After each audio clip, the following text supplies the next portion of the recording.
Let's continue discussing Thomas Sowell's The Fallacies of Social Justice. This is the fifth part of the interpretation. We've spent quite a bit of time discussing racial discrimination, which is just a popular topic and not a real contradiction. After all, no one today believes that we should discriminate against any race. Similarly, extreme nationalism that promotes the superiority of a particular community, or advocates the law of the jungle is prevalent only among a small number of people online, and doesn't have mainstream influence. In this section, we follow Sowell to delve into what may be the most fundamental contradiction in contemporary political philosophy: progressivism and conservatism. The difference between modern progressivism and conservatism is not about one promoting social progress, while the other adheres to tradition, claiming our historical traditions are the greatest and resisting social progress. Both sides support social progress and advocate freedom and development. The difference lies in how to progress. In simple terms, progressives believe that a group of advanced individuals should lead the common people in progressing. They think that some practices of the common people are clearly backward and cannot be left as they are. They must be actively transformed. Conservatives, on the other hand, believe that society should evolve spontaneously. They argue that the social transformation imposed on the common people often leads to problems, and people should decide their own affairs. Sowell is a moderate conservative. Note that when we talk about progress and conservatism here, it's not about the degree of development, but rather the different approaches to development. Let me give you an example from the Chinese economy. Before the era of economic reform and opening up, China had a planned economy, lacking vitality and having a relatively rigid system. Many described it as conservative, but, in fact, a planned economy is the toughest form of progressivism. The decisions, from whether to prepare for war and famine to developing the economy, prioritizing heavy industry over light industry, and even deciding where to build a fertilizer factory, were all made by the central government. The economic reform and opening up brought a market economy to China, following the path of developed countries. This was undoubtedly progress, but the market economy was not the result of top-down design. It was the result of top-level abandonment of design, decentralizing decision-making to localities, enterprises, and individuals. In terms of approach, economic reform and opening up were a victory for conservatism. You can imagine that progressivism certainly has its moments of doing things right, such as China leveraging its advantages as a latecomer, and actively imitating practices from developed countries. Conservatism also has its moments of making mistakes, like the government hesitating to intervene decisively during an economic crisis, missing opportunities. So, how do we strike the right balance? What decisions should be made by advanced individuals on behalf of the common people, and what decisions should the common people make themselves? Sowell says the key lies in the distribution of knowledge. Those who possess relevant knowledge should make the decisions. This may sound simple, but it's not, because advanced individuals are too prone to believe that they have the most knowledge. For instance, some time ago, when China had a surplus of money, they frequently invited Nobel laureates to visit, hoping to get some guidance. These laureates were not shy. They discussed everything from research policies to educational methods. Of course, they did the same abroad. In Sowell's view, this is corruption and decadence. How does winning a Nobel Prize in chemistry suddenly make you an expert in public policy? Following Hayek's tradition, Sowell emphasizes that a significant amount of useful knowledge is not in the heads of those advanced individuals in the ivory tower, but rather among the people, in the field.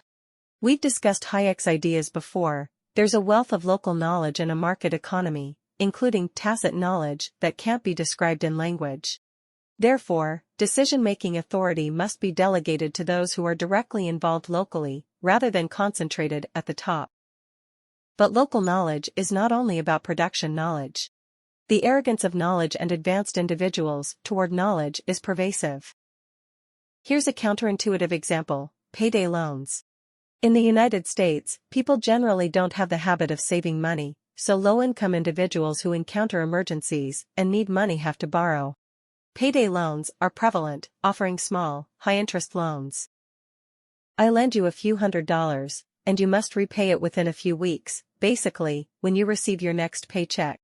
The interest might be for example, a $15 service fee for every $100 borrowed. This is an exorbitant interest rate. With already low income, having to pay so much in interest can push many into a cycle of poverty, as studies suggest. So, progressives call for an outright ban or at least restrictions on this business. Does that make sense? Sowell says it doesn't. Payday loans don't force anyone to borrow. They simply provide an option. With this option, when facing situations like a broken car that needs repair or a family member requiring medicine, you can get by. Without this option, what would you do? Big banks won't lend to poor people. Whether it was in China before or the present United States, this kind of small, high-interest loan is a market activity, not exploitation. Progressives fail to see the widespread benefits of payday loans. They only see the drawbacks, leading to potentially wrong decisions. The key point is that the decision of whether to borrow money should be made by individuals themselves. Because only you know your own situation best. Another example is slum redevelopment. Slums are a stain on the city, something progressives particularly cannot stand. Over 100 years ago, New York's Lower East Side had many houses that could be considered slums.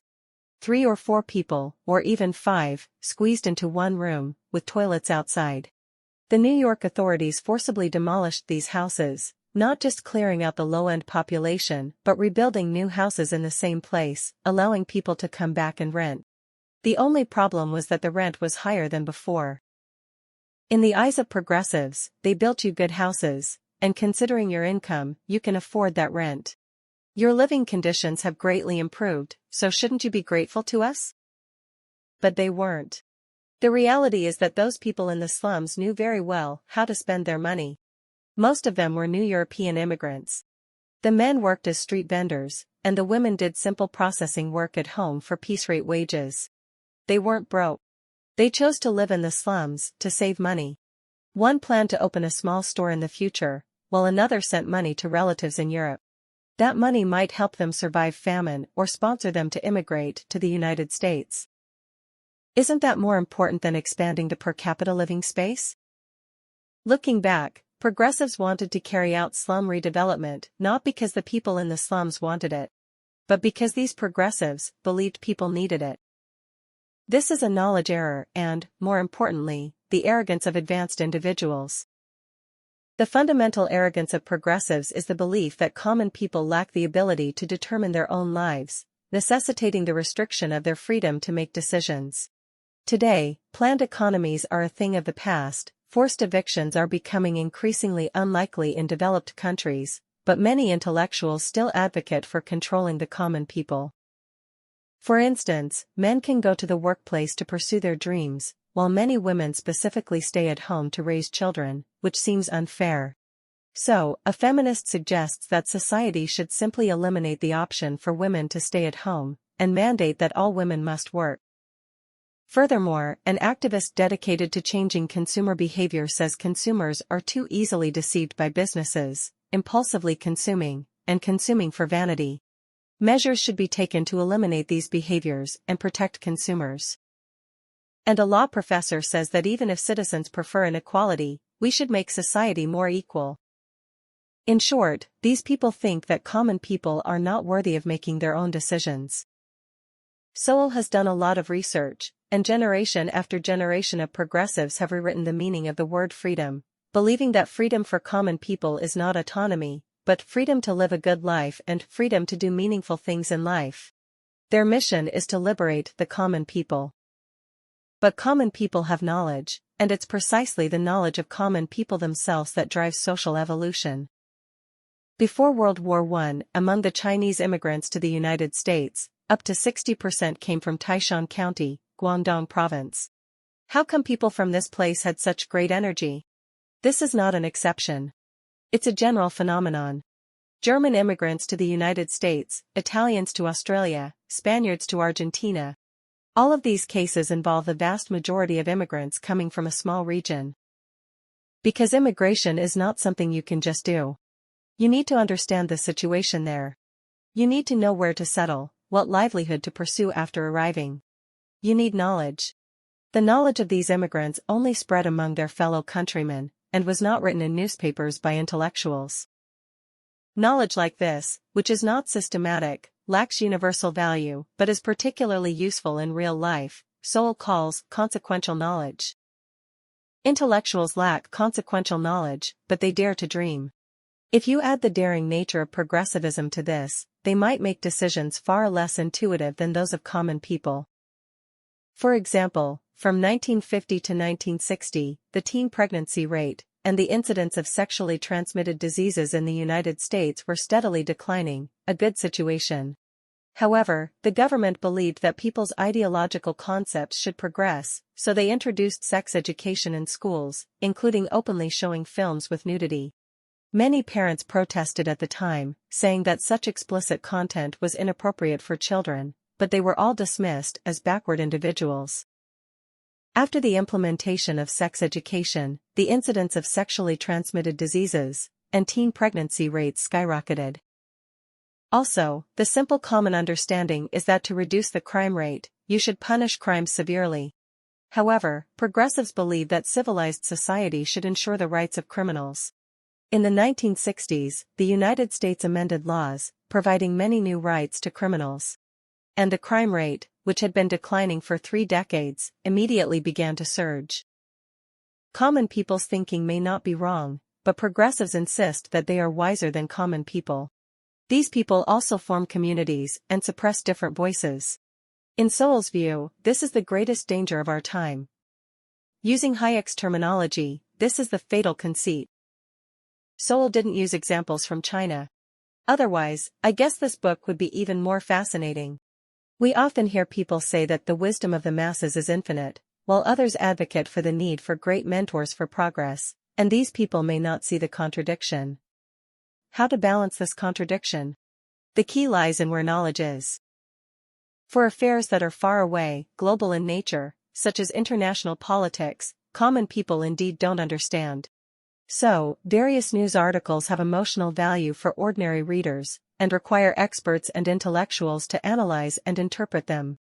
Knowledgeable individuals should make decisions. But for things directly related to one's own life, such as going to work, going to school, borrowing money, housing, public safety, common people actually understand very well.